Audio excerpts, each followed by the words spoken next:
Beaucoup, Julien. On revient à présent sur une prise de parole d'Emmanuel Macron. C'était ce matin à l'Élysée. Je ne vous en dis pas plus, mais on écoute un extrait.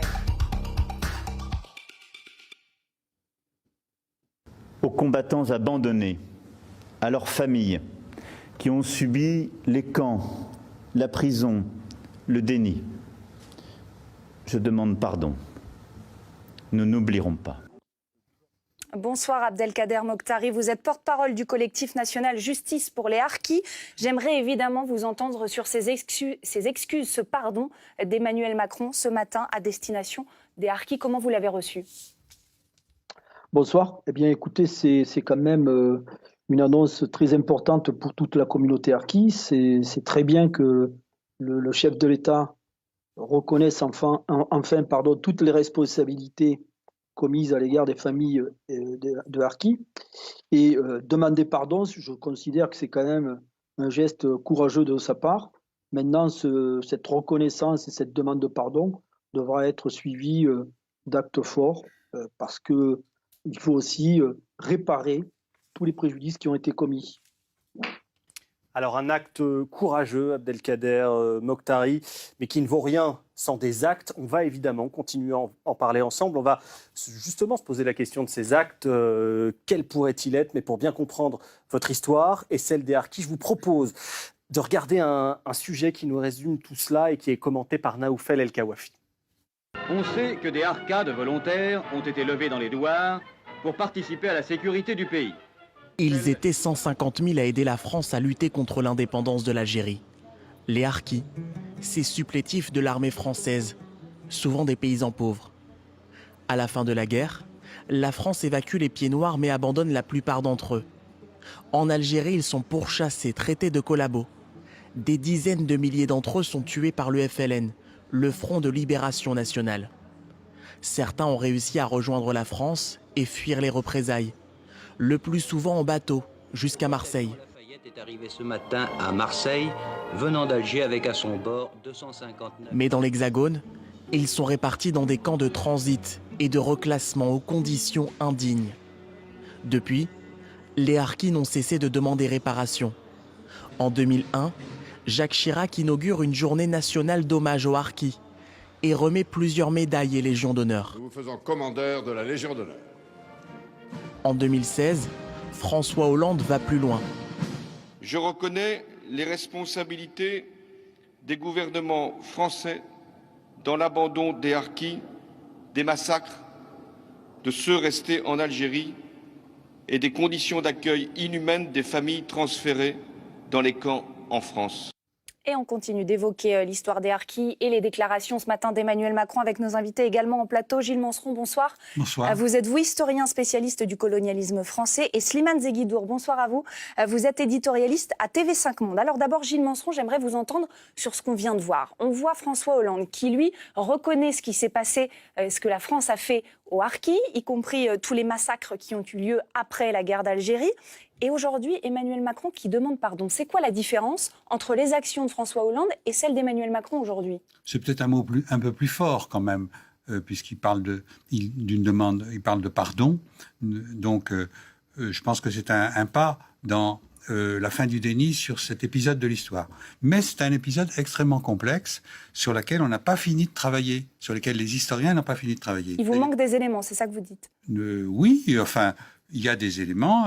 L'ouverture des archives de cette période de la guerre d'Algérie est fondamentale pour faire mieux la lumière sur tout cet épisode. Mais le président de la République a lui-même reconnu que ce n'est pas son rôle de dire l'histoire. Et donc, c'est celui des historiens. Donc, c'est aux historiens de travailler davantage. Et sur cette affaire des supplétifs qui n'ont pas été incorporés à l'armée française, parce que l'armée française ne voulait pas incorporer l'ensemble d'une classe d'âge autochtones, si je puis dire, au sein de l'armée, des forces de l'ordre. Ils ont été utilisés avec un statut qui a été inventé par les dirigeants de l'armée, un statut de supplétif auxiliaire adjoint aux unités de l'armée française. Alors Slimane Zeguidour, on parle bien sûr de ces mots d'Emmanuel Macron. Un petit mot sur le timing. Pourquoi est-ce que le chef de l'État, il s'exprime maintenant ? Pourquoi ? En fin de mandat ? Pourquoi ? Parce qu'il sait, d'abord pour deux raisons. L'homme d'État sait que la société française, dans la société française, il y a peut-être 7 ou 8 millions de personnes qui ont peu ou prou un lien avec l'Algérie. Parmi eux, les petits-enfants des acteurs de la guerre d'Algérie. Il y a des petits-enfants de Harki, des petits-enfants de combattants du FLN qui sont aujourd'hui français, de petits-enfants de gens de l'OAS, de petits-enfants de soldats, de petits-enfants d'appelés du contingent qui ont participé à cette guerre. Or, autant leurs parents ont été des ennemis irréductibles, autant tous ces descendants vivent ensemble, travaillent ensemble, se marient ensemble.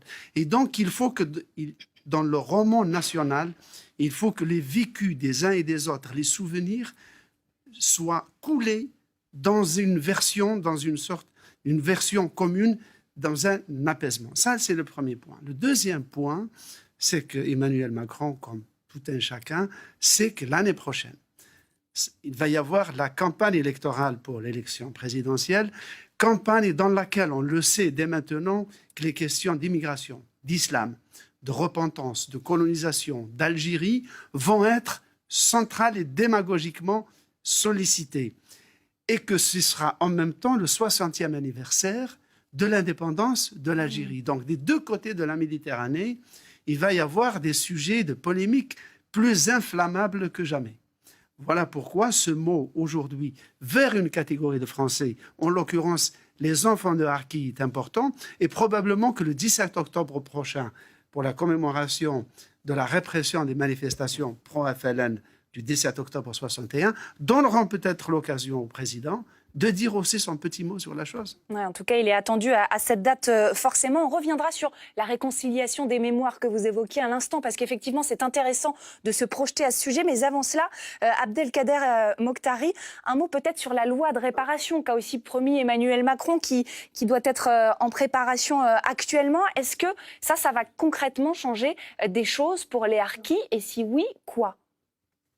Alors, si vous permettez, d'abord juste un petit mot sur cette réconciliation dont nous parlent les deux invités sur le plateau et vous-même. Moi, je crois qu'avant de parler d'une réconciliation entre le peuple français et le peuple algérien, comme l'a suggéré le président de la République, il faudrait déjà qu'il y ait une convergence des mémoires entre les différents groupes porteurs de mémoire ici en France. On n'a jamais véritablement dialogué entre les différents groupes harkis, pieds noirs, appelés du contingent, les réfractaires de la guerre d'Algérie, y compris d'ailleurs aussi le FLN, les anciens du FLN qui étaient présents sur le territoire français. Donc commençons par là, essayons déjà, tout à fait, établissons déjà un dialogue entre les différents groupes porteurs de mémoire ici en France, et après on pourra parler de réconciliation avec les acteurs de l'autre côté de la Méditerranée.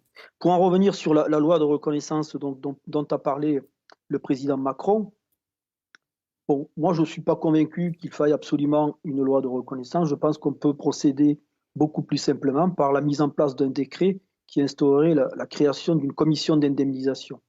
Mais surtout, moi, je crois que ce qui est important, là aussi, il faut qu'il y ait du dialogue entre les représentants de la communauté harki et les autorités, qu'on puisse effectivement se mettre autour d'une table, faire effectivement une évaluation précise de tous les préjudices qui ont été commis à l'égard de cette population, qu'on puisse procéder aussi à une évaluation, et ensuite, effectivement, nous déciderons d'un plan de réparation. Là, j'ai l'impression qu'on met un peu la charrue avant les bœufs. On nous parle de la création d'un fonds d'indemnisation. On a entendu aussi des chiffres qui ont été évoqués par pas mal de journalistes qui tiennent leurs sources des conseillers proches de M. Macron. Voilà, je crois que ce chiffre d'ailleurs qui a été évoqué de 300 millions d'euros est très loin de correspondre à la réalité des préjudices subis. Donc là aussi, il y a une nécessité de dialogue, de concertation. Alors Gilles Manseron, vous êtes historien, vous avez entendu Abdelkader Mokhtari, c'est intéressant tout ce qu'il nous dit quand même, en nous disant on met un peu la charrue avant les bœufs, il faut une convergence des mémoires. Est-ce que vous êtes d'accord quasiment mot pour mot avec ce qu'il vient de nous dire? Je ne suis pas en désaccord. Je ne suis pas en désaccord avec la nécessité de confronter les mémoires, comme le souhaite M. Mokhtari, mais le passage par l'histoire est un passage obligé. Et il est différent de ce recueil des mémoires et cette confrontation des mémoires, parce que ça veut dire se plonger dans les archives et reconstituer comment les choses se sont mises en place. Or, le recrutement par l'armée française de supplétifs. Ça n'a pas été fait qu'en Algérie, c'était fait aussi au Maroc, en Indochine, dans d'autres territoires de l'Empire. C'était une manière de les employer comme auxiliaires de l'armée, de les impliquer dans des conflits dont ils n'étaient pas particulièrement responsables, et sans les incorporer à l'armée régulière. S'ils avaient été, comme les soldats d'origine algérienne au sein de l'armée française, ce qu'on appelait les FSNA, français de souche nord-africaine, on a employé ce terme-là comme jargon militaire, eh bien, ils auraient été ramenés avec les autres soldats français. Leur destin aurait été différent. Voilà, et on a créé, et ça c'est l'armée, l'état-major de l'armée qui a créé cette catégorie d'auxiliaires qui étaient des civils à qui on faisait croire qu'ils étaient des soldats. Enfin, c'est un peu simpliste tout ce que je vous dis là, mais en tout cas, c'est une affaire qui doit être étudiée d'un point de vue de l'histoire, du point de vue de l'histoire, et dont les mémoires ne rendent pas forcément compte. Et l'histoire pourra être mise sur la table à l'occasion de rencontres, pourquoi pas, entre les différents partis dont on parle. Slimane Zeguidour, cette question du pardon qui a été évoquée par Emmanuel Macron, qui a présenté les excuses de la France aujourd'hui aux Harkis, on se demande un peu comment elle risque d'être perçue de l'autre côté de la Méditerranée, à Alger. Je crois que la question des Harkis, maintenant, depuis le temps qu'elle fait l'objet d'un traitement politique au plus haut niveau de l'État, commence de plus en plus à être perçue comme une affaire franco-française. Je rebondis sur ce que disait Gilles Monseron, à savoir que l'armée intégrait des Algériens comme supplétifs sans les intégrer dans le corps de l'armée. Il y a un pendant administratif de cette attitude. C'est qu'en principe, les Harkis étaient des Français comme tout le monde depuis 1958. Cependant, quand il s'est agi, quand la décision a été prise à Paris, d'amener en France les pieds noirs, on a pensé les pieds noirs qui étaient chrétiens ou juifs, donc de souche européenne, comme on disait bien que les juifs soient des Algériens pure souche, ceux-là, ils ont été ramenés en France sous le label de rapatriés avec R majuscule. C'est-à-dire on les ramène à la patrie, à la mère patrie.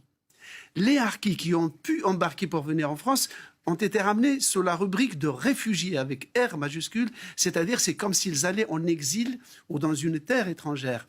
Donc là, la République a fait une entorse à ces règlements fondamentaux, c'est-à-dire en maintenant deux statuts différents pour des gens qui étaient en principe totalement français. Et ce que vous soulignez est très intéressant et ça m'interroge, Abdelkader Mokhtari. J'ai envie de m'adresser à vous parce que, effectivement, quand on est réfugié et pas rapatrié, on n'a pas le même statut, ce n'est pas ressenti de la même manière aussi.